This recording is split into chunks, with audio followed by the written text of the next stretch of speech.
السلام عليكم ورحمة الله وبركاته أصحابتا dhammaan waa idin salaam meel baa joogtaan waxa waani waa xamaada waxaan ilaahay ku soo dhawaada marka xamaad vlogs good morning aniga subaxna tahay spinach waxa waa mar raad ka dambeysay but I'm back marka asxaabta waxa waa aniga aan never stop YouTube afan ma istaajin YouTube iska dhaafin laakiin for a while xoogaa waxa waa joojiyay maadaama lagu jiro dadka iyo qaranayna for those who knows me I always love going out traveling going places. But then since it's lockdown, it's safer to stay home. waxay fiican tahay in guriga la joogo maadaama lockdown la galay aan bixi karin totally waxa waaye no going out marka insha Allah waxa waaye break baan ka qaatay just because of lockdown haddana insha Allah waan soo laabtay waxaan rajaynayaa inay istaag ama inay dhammaan doonaan lockdown-kan ama waxaan laan because waxaa la keenay vaccine-ka marka Malaysia waxay rajaynaysaa inay boqolkiiba ay qaataan vaccine-ka dadka Malaysia joogo ha ahaadaan ajaanib ha ahaadaan dalka dadku dhashay marka waxaan leeyahay dadka ajaanibta for those foreign people living in Malaysia if you did not take the vaccine you must take it 1st of August they will start giving people who did not register just go ahead and then go nearest place they're doing the vaccine and then go ahead and take it dadka Soomaalida jooga Malaysia waxa hadaan vaccine register kareenin waxa waa maalinta oo bisha markay bilowdo August waxa la sameyn doonaa dadka register kareenin way tagayaan way iska soo qaadanayaan first dose-ka marka dad register kareenin mushkilad ma lahan baxtag soo qaado laakiin dad register kareysay waa inaad sugtaa maalintii lagu balanta lagu qabto ama appointment lagu qabto laakiin dad register kareenin waa inaad iska aad waxa waaye passport-ka uu qaado ama ID-gaaga waxa waaye everything kala biyo wax lagu dhibaaqo laha marka insha Allah waxa mid kale waa qasab waa inaad qaadaa vaccine-ka laano Malaysia insha Allah waa la furi doonaa mar dhow bilooyin soo socdo marka waxa waaye qofka waxa loo furi doonaa only the people who took vaccinated the fully vaccinated people dadka full vaccinated ah oo talaalka la turay baa bixi doona ama aadi doona meel walba aadi karaan sidoo kale dadka imaanayo oo Malaysia raba inay imaadaan sidoo kale way imaan karaan bilaha soo socda la furi doona insha Allah laakiin waa inay ahaataa fully vaccinated asagana fully vaccinated tahay oo soo gali kartaa wadanka insha Allah waxa waaye man insha Allah vloggeena xasuus sameyn doona anigana ma bixin marka I'm always here just because of lockdown and everything but inshallah soon everything will end the lockdown will end and inshallah we're gonna go out and explore some things inshallah so before we do that today the vlog inshallah we're gonna start so vlog maanta inshallah waxaan soo sameyn doonaa idinka dhaka doona qaabka aan soo sumin doono sidoo kale marka waxa waaye marka inshallah waan arki doonaa dad kale asxaabtana ayagana waxa maanta soo mari doona idinka arki doono inshallah before we go we have to go ready so I'm gonna give you a little bit of advice if you are in Malaysia also if you are outside Malaysia and you want to come to Malaysia so how America you have to take the vaccine you have to be fully vaccinated to be to enjoy and to go everywhere in Malaysia and if you're outside Malaysia and you want to come to Malaysia you must take fully vaccinated you have to be fully vaccinated to come to Malaysia and see everything inshallah next coming months inshallah they will open everything and then people who are outside Malaysia they will come inshallah and then people in Malaysia will go everywhere they want in Malaysia but you must be fully vaccinated so my advice is if you did not take the vaccine you have to take the vaccine no matter which one it is just say bismillah and tawakkal and just take it and yeah inshallah hopefully it will be easy for you and today is going to be that today our vlog is going to be the vlog of vaccinated and inshallah hope you guys inay la socon doontiin inaad jeclaan doontiin vloggan markadana bixin kor waxaa waa inaad diyaarinaa let's go finally ugu dambeyn I'm ready to go waxaa waay waqtigii la baxaa la joogaa I got like an hour or something inshallah saacadii wax ka badan saacadii xoogaa inshallah marka waxaa waaye inshallah wish me luck soo duceeya inshallah I'll see you there let's go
let's see. Let's go, yeah.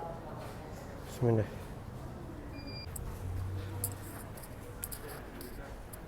All right. Thank you.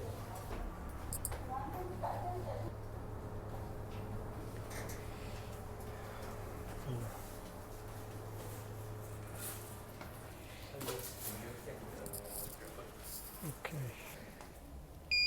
First. Sit towards the back. The other side. All right. Thank you. Thank you. Wow.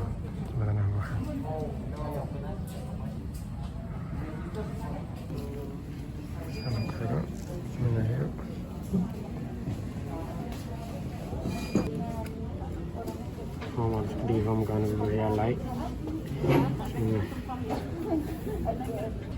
Badankoodii no waayle annagu halkama qabtaa qandhama qabtaa qof oo corona mala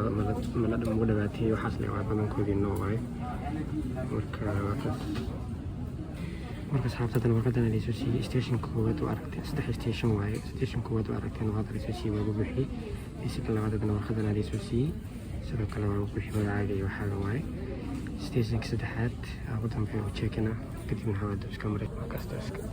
iyo sidoo kale waxaa ku ogaanaysaa midka qaadanaysid waa kan hadda kana qaadanayaan infisirkan meeshaas waaye oo lagu isku diro meeshaas ayaa maasha Allah hadda la iska maray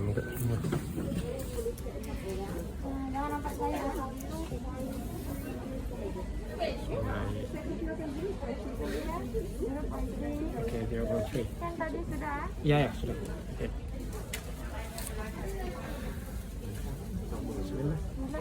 Alright.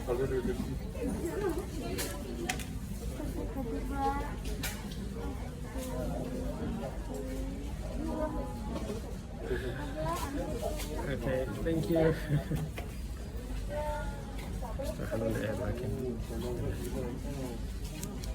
Alright, thank you very much. Masya betul bisa meroya. Bismillahirrahmanirrahim. Kasih Jadi semua makas.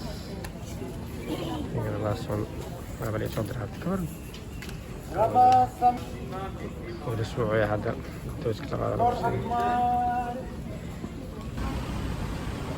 Before I go, I think it's been long to come out. وقت بدل ما نحكي everything. So yeah, I'm just gonna get some Starbucks. Oh yeah.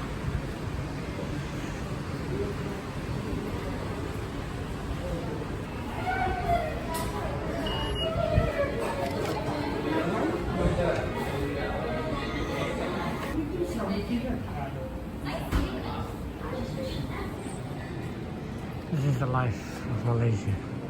magaalada furan tahay. I mean, furno waana furan tahay. Like, I don't know how to explain, but wax furno ma ekran.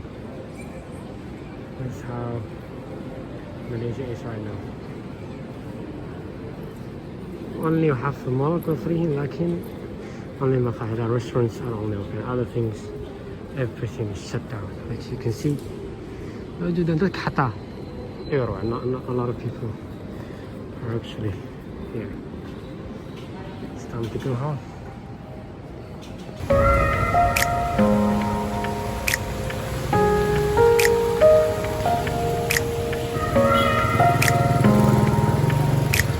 marka ugu dambeyntii asxaabta finally ugu dambeyn waa kasoo baxay meesha waa kasoo dhamaaday ujeedaan marka haddaan maxaa lahaa alxamdulillah wallahi I didn't feel anything, I didn't feel nothing. And then I took my second dose, which is next month bisha dambe 17 inshallah after 2 weeks inshallah ay doona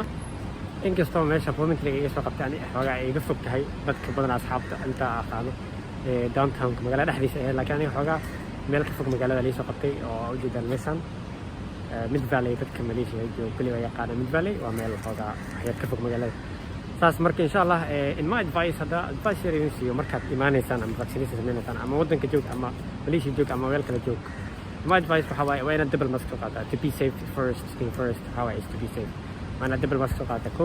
in my advice ani ahaan advice hada ku siinaa double mask sidoo kale stay hydrated, you have to take water, your own water, sidoo kale sanitizer ana soo qaadataa sidoo kale your own pen because maxaa yeelay meesha waxyaabo badan aad buuxinaysaa application badan aad buuxinaysaa warqadooyin soo marka waxaa u baahan tahay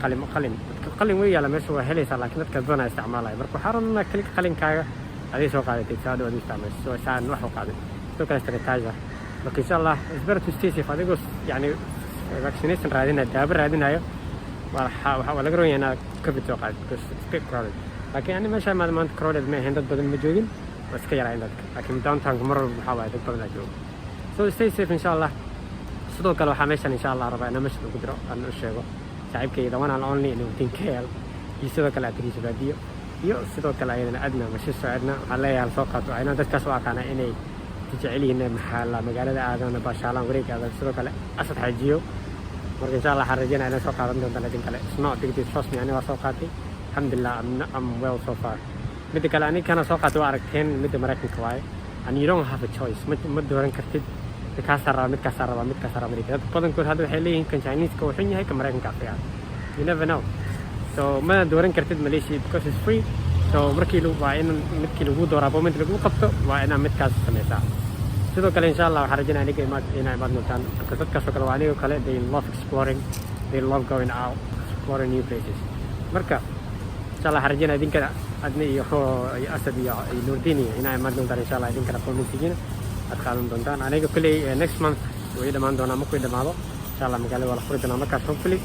markaasaan meelo badan aadan doonaa cusub inkastoo guriga joognay cabaar so insha Allah waxaa asxaabta aragteen video intaas ku gabagabeynaa waxaan rajeynaa insha Allah inaad ka faa'iidaysateen idea IDCA iyo advice-ka insha Allah aad samayn doontaan if you want to know any information feel free to ask me my Instagram snapka marka insha Allah waxaa waaye sidoo kale dadka Malaysia imaaneen rabaa inay imaadaan dad badan ay soo weydiiyay waxaan rabaa inaan kaga faa'iideeyo haddii rabtiin inay imaadaan Malaysia October 12 furaya insha Allah laakiin waa inaad full vaccinated ahaataa insha Allah marka insha Allah hadda inta kusoo gabagabeynaa videoga waxaan rajaynayaa inaan video ka heshaan aad jeclaadeen vlogga insha Allah videogan idinkaga tagayaa markastaas iyo asalaam